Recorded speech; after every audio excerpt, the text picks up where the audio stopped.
Hey guys, Ricky Widmer here from Most Valuable Podcast. You're about to listen to a little bit of our primetime podcast that we recorded this week. Make sure to go to Blog Talk Radio / Most Valuable Podcast for our full-length podcast that you can go ahead and download. I hope you enjoy it. I know me and Brandon did recording it. And Brandon, we're going to move on over from the East going to the Midwest, and this is how the bracket shapes up. The number 1 seed, the Kansas Jayhawks. How did they get a 1 seed? I don't know. Ask the committee because they weren't a 1 seed for me. They're going to play the play-in game winner of NC and UD, the 16 seeds. The play-in game, they'll probably lose to Kansas. They're going on to the second round. Then you got some interesting matchups in this region. 8-9, Miami, Michigan State. We have the 5-12 matchup of the Iowa State Cyclones and the Nevada Wolfpack. Then the 4-13 matchup, Purdue, Vermont. We got Creighton and Rhode Island. The, what would that be, 6-11. The 3-14, Oregon, Iona. Then Michigan, Oklahoma State, 7-10. Followed by Louisville and Jacksonville State, 2-15. I'm going to throw this out, Brandon. I am calling it now. Actually, I'm not calling it now because I'm not that bold, but I am going to throw this out. What are the odds that the Gamecocks from Jacksonville State upset the Louisville Cardinals? I don't think it's very likely. I do not. No mid-Tennessee situation here happening over Michigan State? I'm not feeling that. I am not feeling that. Not with Louisville. With Louisville, but at the same time, they had a crappy ACC tournament. I didn't think they did. They really stunk. Stunk. But at the same time, I was not picturing Middle Tennessee to do it to Michigan State last year. I thought Michigan State, this is a unbeatable team. Very beatable. No, this is a matchup where seriously, Louisville, Jacksonville State. If I am Louisville, I did not want to get matched up against JSU. Did not want to get this matchup because with me, I watched a little bit of Jacksonville State in their conference tournament final because it was on TV, and I'm just flipping through. This team looked good. And this is a team coming from a lower conference. They actually have an opponent average of right around the same ballpark as Louisville. So this, to me, could be a game where it's really close down the stretch. Louisville, they have one bad game like they did in the ACC tournament. I don't think they came out that hot against the Dukies. This was the team. Remember, Brandon, I picked this team to win the ACC conference tournament. Picked them to win it. Said, you know what? It ain't going to be North Carolina. I was half right on that part, and I picked Louisville over Notre Dame to win the ACC. I was kind of half right because if I would have picked Duke, then I would have been totally right. That was really the main thing. I picked North Carolina over Notre Dame. Yes, you did. And Notre Dame, what a game against Duke. It was a great game. They hung with them very well.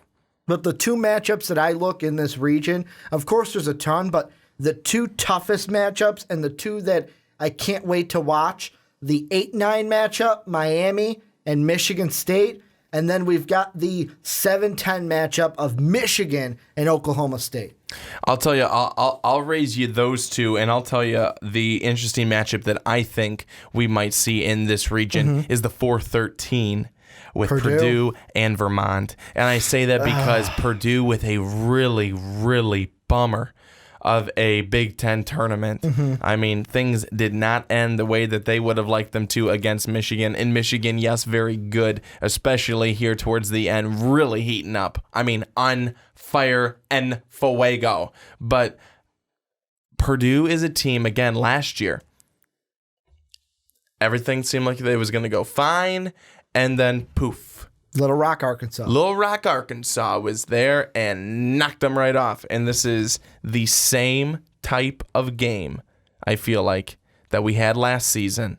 Can Purdue overcome it again this year? I see. This is one where I am not fearing the Vermont Catamounts. Now, I'm not saying they can't beat Purdue, but the thing that Purdue needs to do is they need to control the boards. They can control the boards in this game. They can get through. The one thing that I don't like for Purdue, I don't like their overall road. If you get through Vermont, if you're playing, we'll do the same thing I did for Villanova. If you're playing the best possible seed to move on, I'm going to go to the Final Four because why not go big or go home? In the next game, you're playing Iowa State I'll take the Cyclones over you right now. Then you're going to play number 1 Kansas. That could be a game where I'm not high on Kansas, but I would pick Kansas over Purdue. Then if you're able to get to the Elite Eight, you'd play Louisville. And it's one of those things where do I think Louisville's going to get to the Elite Eight in this bracket? No, I don't think so. I think they either lose to Jacksonville State or they're going to lose to Michigan in the second round. Because I'll spoil it here. I got Michigan over Oklahoma State. This Michigan team, watching them in the Big Ten Conference Tournament was eye-opening. Eye-opening. This is a team that, if you guys don't know the story, had their plane go off the runway as they were coming to D.C. to play in the Big Ten Conference Tournament. That first game against Illinois, they had to play in their warm-up uniforms, their warm-up jerseys with their basketball shorts and random assortments of shoes because their jerseys were still on the plane because the government wouldn't let them take them off the plane because it was still under investigation at the time. So they had to come in. They didn't get there until like 20 minutes before tip-off. They had to push tip-off back a half hour for Illinois. I'm not making any excuses. I'm sorry, John Gross, that you were fired, but something had to have happened. But this Michigan team, I thought for a second, I was like, oh, it's going to be one game. It'll be one game. They're one and done. Then they beat Purdue, and it's like, wow, this team's playing with some magic. Then they go ahead and win again. And I'm like, okay, this team's playing with some magic. And then they beat Wisconsin today. And I was like, whoa, this team's playing the hottest basketball they've ever played at the right time. Scary. Scary for the Midwest. If I'm a Midwest team, I am looking at that and going, I'm kind of getting a little afraid of the Michigan Wolverines, because the one thing I'll look up, Brandon, is they kind of remind me of a team from 2011. This team was a 9 seed, not a 7 seed, but watching them in the Big Ten Conference Tournament, they kind of remind me of UConn from 2011. They remind me very much of that UConn team at a big East tournament and used that to run right through the NCAA and March Madness. Yeah, I don't disagree with you. I think that Michigan is a team that's very, very dangerous right now, and I think that is going to be a problem for anyone who's playing against them. I think, personally, it could definitely be Michigan and Louisville, and if I'm Louisville, I am scared to play Michigan if Michigan's able to move on over Oklahoma State. Well, and I like their road, Michigan. I mean, Louisville's doesn't look like that strong of a team right now. Then you get a possible Oregon losing a big player in Boucher. And then if you get to the next one, Kansas, to me, I'm going to say they're, to me, the weakest 1 seed. This Michigan team can make a run for the Final Four. You're still playing an Oregon. Okay, this is not They're easy. Good teams. I don't. They're good teams. But you make it seem like, oh well, they have the easiest. Louisville, very good team. Very difficult. Favorable, I'll say. Oregon, very good team. Oregon lost by only 3 points to Arizona. I mean, you lose, but 3 points to an Arizona team. Let's be honest. Arizona tried to choke that game away. They had it in hand and then almost gave it back to the Ducks late in that game. But how many times have we talked about it this year with the Pac-12? Arizona, Oregon, UCLA, all of them are wicked good and very dangerous. It's wicked awesome. Wicked awesome, bro. But no, I think that Michigan really. I don't think Ricky has an easy road. You don't think they? I think they have a difficult road. I'm just saying, with the Louisville, to me, Louisville's a team where if they're playing their best game, I'll pick them to move on. But right now, I'm not feeling too confident in them coming in because of what I saw with them in Duke. And I know you're probably saying, but Ricky, that's just one game. But really, I'm going to take that one game over what I saw with Michigan. They had a complete tournament where they just looked on, beating teams like Purdue, like Wisconsin. They went into, of course, it was a neutral court, what you're going to see here, but Oregon, it's going to be interesting to see what they can do in this tournament without Boucher, torn ACL, out for the rest of the year. When you get to, let's say Kansas gets knocked off, Michigan, to me, if we're looking outside the top seeds, Michigan is a team that could go on a little roll, could go on a run, and don't be surprised if they are in the Final Four. However, another team I do like in this region, Iowa State. I love them. I mean, Nevada might be a close game for them, but I feel like this is a team that could get to the Sweet 16. They're a team that can beat Kansas, and if they can get through Kansas, get to the Elite Eight, I kind of want to go Iowa State, Michigan in the Elite Eight. I kind of want to do it. Of course, this is very early. I haven't even looked at the bracket much to kind of go through with my tournament clicker and go picking games left and right, but this could be the bracket where everyone goes, what the fuck happened? Because I picked 1 seeds and they didn't go anywhere. If Iowa State were to match up with Kansas in the Sweet 16, Kansas, watch out. Yeah. Watch out. I mean, Iowa State's already beat them once. Then they played tournament games against them. This is, I just like Miami, Michigan State. Going to be a great game. Yeah, it is. Iowa State, Nevada. Going to be a great game. Creighton, Rhode Island is going to be, like, this to me is a loaded first round. A loaded first round of games for the Midwest. And really, you could pick any team, almost any team in this bracket, justify a reason for them to go to the Final Four, and I'll go, okay, I can see it. And guess what? That means the committee got it right. Well, that means the one thing that we mentioned in the first one when we looked at the East that I'll kind of elaborate now, when we were watching the CBS selection show, they even mentioned that, okay, this is the kind of tournament where you're going to see those gaps in performance kind of get a little bit closer together. Yeah, it's a 14 versus a 3, but it's not like a 14 versus a 3 that we're used to seeing. These smaller teams, I think they said that, I believe, 20 of the top seeded teams in conference tournaments won their conference. Yeah. Compared to like 10 or 12 last year. 20 teams this year won their conference tournament after being the number 1 seed. That means 20 automatic bids went to the teams that it was supposed to go to on paper.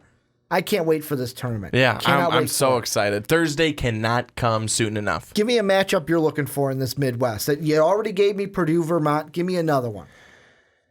Miami, Michigan State, the reason I say this is because the winner of this game, that will definitely depend on what I think about Kansas being able to even get to the Sweet 16. So you think Kansas could go out in round number 2? Yeah, I do. They're weak. Which team do you think knocks them off? Has a better chance of knocking them off, Miami or Michigan State? Miami. That's what I was thinking too. Miami, I watched them play their first tournament game. I want to say it was against, not Florida State. They played, who did they play that? Syracuse is what it was. Man, that was a good game to watch. And I was kind of rooting for Syracuse a little bit because obviously you and me are great friends and you wanted Syracuse to kind of make the tournament a little bit. You were pulling for them. So I'm like, man, I kind of want Syracuse to get in. And man, that Miami team, they just knew how to close the door on Syracuse. And this is a Michigan State team coming in that I thought they were going to catch fire a little bit, kind of turn the corner. They got 1 win in this tournament, then met a Minnesota Golden Gopher team, and boom, their conference tournament was done. However, they did not play poorly in that game against Minnesota, but still, this is not the same Michigan State team that we saw last season. And I'm not talking tournament-wise. I'm talking regular season-wise. This Michigan State team from last year was outstanding. They were so good. They were so good. But now, this Michigan State team is a team that's much weaker, I think, than what we saw last season, but also a team that I don't know is built to be able to withstand a long and deep tournament run this season. And I'll give you a little seed facts here. This is from ESPN. You ready for this? I'm ready. 8 and 9 seeds have split 128 meetings since 1985. But last year, the 9 seeds won 3 of 4 of the matchups for the first time since 2007. Wow. So last year was all about the 9 seeds. Could this be the one where it's all about the 8 seeds? Could it be? I don't know. I should have known that going into last season because I think I picked all the 8 seeds. So yeah, because Brandon, that's why could have been a Brandon stat to know last year. Brandon was 1 of 4 in those 8-9 games. One of the last things I want to touch in this region has to do with Kansas. Kind of a similar thing I asked you with Villanova Duke. To me, Kansas is the weakest 1 seed. They showed it in their Big 12 tournament when they're not all out there, because I know Jackson wasn't out there. No, Jackson was suspended. He was suspended. You have him back. I think he makes up for it. They probably beat TCU, but do they get on through the next game? So I think that not having Jackson, I agree with you. That was a big loss. I was going to say this. Give me a percentage that Kansas goes to the Elite Eight. Just the Elite Eight, not even the Final Four. 40. 40%. That they go on. I'm gonna go even less than that. I'm gonna say like 25, because I think it's. I kind of want to say they'll get to the Sweet 16, but it's after that. I mean, Iowa State could be a tough team for them. Purdue could be a tough team for them. When they get to if they get to the Elite Eight, I don't see them going any farther than that. I think Michigan could beat them. I think Oregon could beat them. I think Louisville could beat them, and Louisville, that shows you something, how much I have confidence in the Jayhawks coming into this tournament. If I think Louisville, a team that I have said could lose to the 15th seed in the first round of the tourney, how much confidence I have in the Kansas Jayhawks. I have enough confidence in you guys to beat the 16th seed, if that's any confidence for you guys. But Brandon, before we move on, is there anything in the Midwest that we kind of missed? No. Anything that we missed that we need to touch? I don't think so. Before we move on. I don't think so. I think we covered them all. Well, this is where you guys come in. Let us know down below what you guys think. Who do you guys got winning some of these games? What are the big upsets you see? And Jayhawk fans, I know you guys are going to let me know what you think of your Kansas Rock Chalk Jayhawks. Well, thank you guys for checking out this video from the Primetime Podcast. If you want to check out more, click right over here. The video's right over here. Check it out. Check it out. Check it out.